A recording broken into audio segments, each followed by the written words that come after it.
안녕하세요. 여삼열 목사입니다. 오늘 이렇게 영상으로 좀 여러 발제를 하게 됐습니다. 오늘 제가 장안지에 가는데 또 여러분들하고 영상으로라도 이렇게 뵐 수 있어서 감사하네요. 오늘은 우리가 지금까지 계속 보던 하나님을 영화롭게 하라 시리즈 10번째 내용이 되겠는데요. 그 내용 가지고 하도록 하겠습니다. 저도 이제 오래간만에 영상 다시 하다 보니까 이게 좀 익숙치 않아서 그냥 예, 좀 양해해 주세요. 오늘 이 주참 포럼 발제 우리 늘 이 주제가 비즈니스 세계 속에 하나님의 나라가 임하게 하기 위해서 우리의 비즈니스 영역이라고 하는 것이 바로 하나님을 영화롭게 할 수 있는 우리의 현장 아니겠습니까? 그래서 여기에서 우리 6가지 성경적인 원리들을 적용하게 하는 것. 그래서 이 내용들이 돌아가게 하는 것이 바로 기독경영이다. 이제 이 내용을 담은 기독경영 연구원의 이 책이 있고, 우리가 또 하나 지금 살펴보고 있는 게 이 하나님을 영어롭게 하는 비즈니스, 요거죠. 하나님을 영어롭게 하는 비즈니스. 그래서 이 책에 나와 있는 내용 하나하나들을 좀 보고 있습니다. 그래서 하나님을 영어롭게 한다라고 하는 것은 비즈니스 현장 속에서 하나님을 닮아갈 수 있는 기회, 또 죄에 빠질 수 있는 유혹. 그래서 비즈니스라고 하는 것은 기본적으로 하나님께서 우리에게 하나님을 사랑할 수 있는, 또 하나님의 영광을 드러낼 수 있는 현장으로 주신 것이지만, 그곳에 죄에 빠질 수 있는 유혹이 늘 상존하고 있다. 그래서 우리가 어떻게 해나가야 되느냐, 각각의 개념에 대해서 살펴봤죠. 우리는 소유욕이라고 하는 것은 욕심이 아니라 하나님께서 우리에게 주신 것이니까 이것을 가지고 우리는 어떻게 하느냐, 우리가 마치 주인처럼 생산을 해내고, 또 누군가와 함께 그 일을 하고, 그 일을 통해서 만들어진 것들을 상거래를 해나가고, 또 이윤을 창출해 나가는 것, 또 이윤을 창출해서 그 이윤을 돈으로 저장하고, 저장하다 보니까 많이 저장한 사람, 조금 저장한 사람, 소유의 불균형. 또 이 소유의 불균형은 또 오히려 우리에게 어떤 경쟁을 좀 촉발시키는 저 현상도 있죠.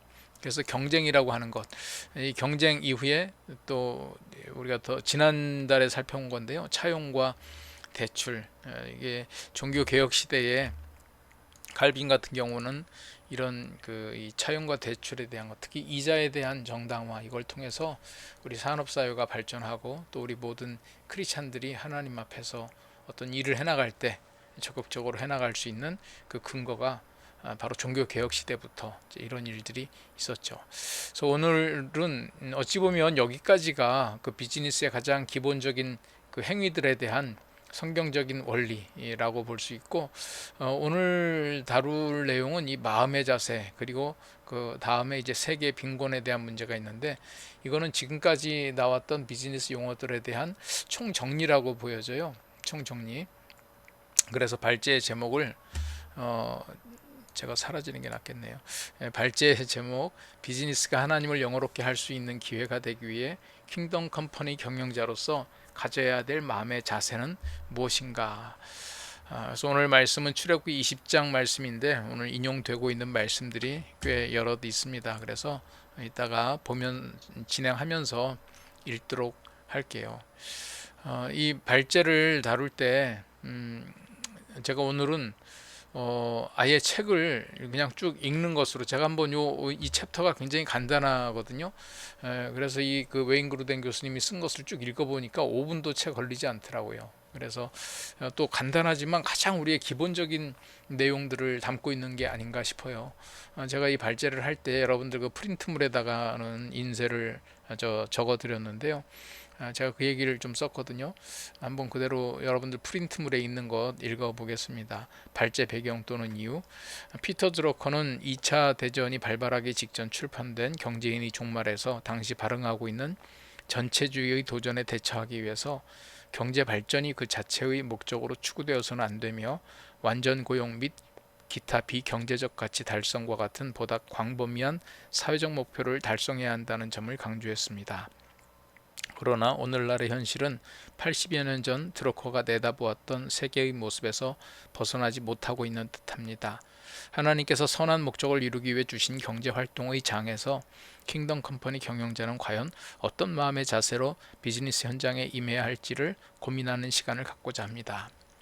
어찌 보면 우리가 지금 이제 고민하고자 하는 이 주제는 우리 그리스도인만이 아니라 이 세상에 사는 사람들도, 피터 드루커가 한 80년 전에 그 전쟁이 일어날 걸 예고하면서 그 동쪽에 독일과 소련이 연합해 가지고 이 전체주의적인 이 공격을, 이것이 이제 서구를 향해서 쳐들어올 것이다. 그런데 거기에 맞서기 위해서 똑같은 방식, 즉 그 전체주의에 맞서는 방식으로 국가가 주도해서 강력한 힘으로 통제하면서 군비 경쟁을 하고, 이제 이런 식으로 하면 똑같이 망하는 길이다.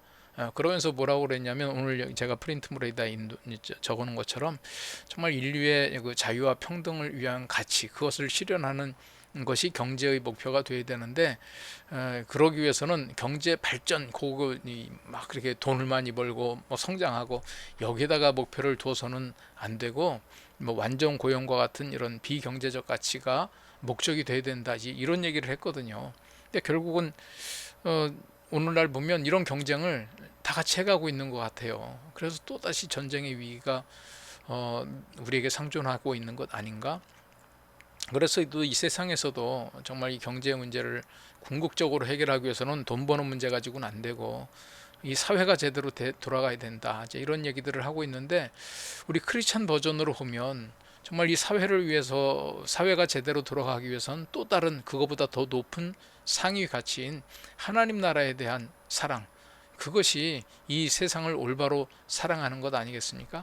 하여튼 그런 관점에서 과연 우리는 왜 사업을 하는가, 가장 근본적인, 그래서 제가 오늘 여기 그 성경적 경영 원리의 적용에도 제가 창조의 원리라고 적었거든요. 창조의 원리, 어떤 목적 지향. 그래서 그런 내용을 생각하면서 우리 한번 보도록 하겠습니다.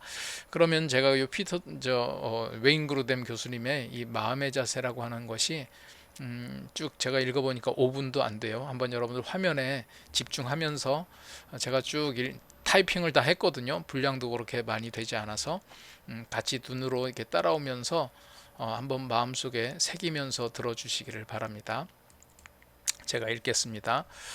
하나님이 우리의 행위뿐 아니라 마음의 태도에도 관심을 두고 계시다는 사실을 상기하면서 10계명의 마지막 계명을 살펴보자.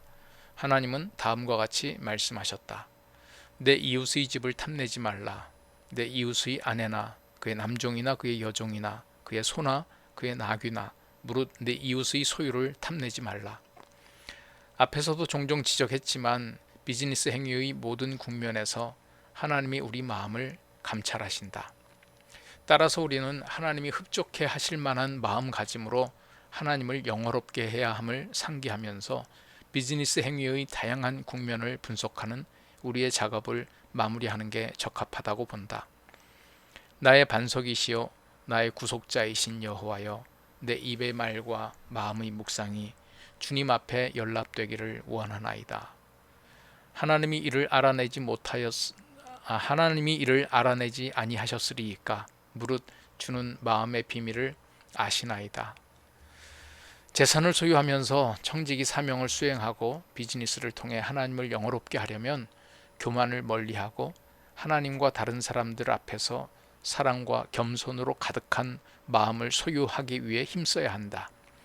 우리는 다른 사람을 위해 상품이나 용역을 생산할 때나 우리 자신의 유익을 위해 그 모든 것을 사용할 때 이 모든 것을 주신 하나님의 선하심에 감사하는 마음을 지녀야 한다. 우리는 어떤 사람을 위해 일할 때 하나님께 하듯 해야 한다. 하나님이 이렇게 말씀하셨다. 무슨 일을 하든지 마음을 다하여 주께 하듯 하고 사람에게 하듯 하지 말라. 이는 기업의 상을 주께 받을 줄 아나니 너희는 주 그리스도를 섬기느니라. 다른 사람이 우리를 위해 일할 때 그들을 하나님의 형상을 따라 창조된 우리와 같은 가치를 지닌 존재로 인식해야 한다. 또한 우리만 유익을 얻을 게 아니라 그들도 유익을 얻도록 진정으로 소망해야 한다. 우리는 돈을 벌고 이윤을 창출했을 때 하나님께 감사해야 한다. 절대 돈이나 이윤을 사랑하면 안 된다. 우리는 오직 하나님과 다른 사람을 사랑해야 한다. 모든 비즈니스 행위가 우리 마음을 테스트한다. 하나님이 비즈니스를 통해 우리에게 주시는 선한 것들은 실로 선하다. 그러나 우리는 하나님이 그것들보다 훨씬 더 선하다는 사실을 명심해야 한다. 하나님이 주시는 물건이 아니라 하나님께 우리 마음을 집중해야 한다. 다윗은 포악을 의지하지 말며 탈취한 것으로 허망하여지지 말며 재물이 늘어도 거기에 마음을 두지 말지어다 라고 말했고, 다른 시편 기자는 하늘에서는 주 외에 누가 내게 있으리요 땅에서는 주 밖에 나의 사모할 이 없나니 라고 노래했다. 우리 마음이 하나님께 향했는가, 아니면 하나님이 주시는 것들에 향했는가?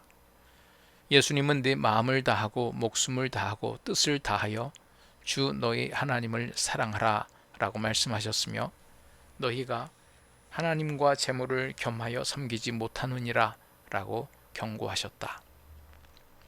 하나님을 사랑하는 마음으로 주변에서 벌어지는 비즈니스 행위들을 바라본다면 온갖 악한 것이 선한 것과 섞여 있음을 보게 될 것이며, 그럴 때 우리 마음이 슬퍼질 것이다. 또한 사람들이 하나님의 명령을 순종하지 않고 하나님의 뜻을 어기는 것을 볼 때 우리 마음이 슬픔과 아픔으로 가득할 것이다. 그러나 또한 우리는 하나님이 조성하신 세상의 아름다움과 놀라움으로 인해 기뻐할 것이다. 그리고 비즈니스 행위 그 자체가 선하고 하나님을 영화롭게 하는 것이 되도록 많은 방법을 지혜롭게 설계하신 하나님의 놀라우신 지혜로 인해 감사와 찬양을 드릴 것이다. 오늘 이러한 내용들을 보면서 우리가 정리하고 이제 그 토론할 내용도 요 마지막 단락에서 좀 가져와 봤는데요. 이 시대의 수많은 비즈니스 행위들을 하나님을 사랑하는 마음으로 바라볼 때 온갖 선과 악이 뒤섞여 있음을 보게 됩니다. 각자의 사업 영역 속에서 하나님을 사랑함으로 포기해야 할 행위와 끝까지 사수해야 할 비즈니스의 행위들의 예를 들어보며 서로를 위한 기도 제목으로 삼아 봅시다. 저는 이번 시리즈를 계속 진행하면서도 그렇고, 또 제가 CBMC를 통해서 여러분들한테 말씀드리는 것처럼 사실 이 세상에 살아가는 모든 그리스도인들은 다 목회자의 심정으로 우리가 살아가는 거거든요. 또 반대로 얘기하면 목회자도 이 세상에서 비즈니스를 하는 사람들의 열정을 가지고 우리가 단지 그 영역이 교회라고 하는 영역, 선교라고 하는 또 다른 한 영역 속에서 살아가는 건데, 궁극적인 목적은 어느 곳에서나 우리 모두가 다 그리스도의 증인으로 사는 거 아니겠어요? 그게 종교개혁의 정신이고요. 성직자와 평신도가 따로 있는 것이 아니라 우리가 일하는 현장만 다르지 그 모든 것은 하나님의 영광을 위하여 하나님이 기쁘시게 또 그리스도의 증인으로 땅끝까지 살아내는 거 아니겠습니까? 그런 관점에서 우리의 일터를 다시 한번 하나님의 마음으로 바라볼 때 하나님께서 슬퍼하실 것들 또 기뻐하실 것들, 그런 측면에서 다시 한번 우리의 현재의 모습을 진단하면서 정말 하나님의 눈에 눈물 나게 하고 아프게 하는 비즈니스 행위는 무엇일까? 또 하나님께서 정말 기쁘고 그거 좀 끝까지 해라, 우리를 격려하시는 것은 무엇일까? 이러한 여러분들의 현장의 이야기들을 기도 제목 삼아 나누는 시간이 되었으면 좋겠습니다. 오늘 이렇게 화면으로 발제를 했는데요. 여러분들도 좋은 시간 되시길 바라면서 이제 또 대면하여 만나는 그날 곧 올 겁니다. 다음 주에 여러분들 뵙도록 그렇게 하겠습니다. 예, 감사합니다.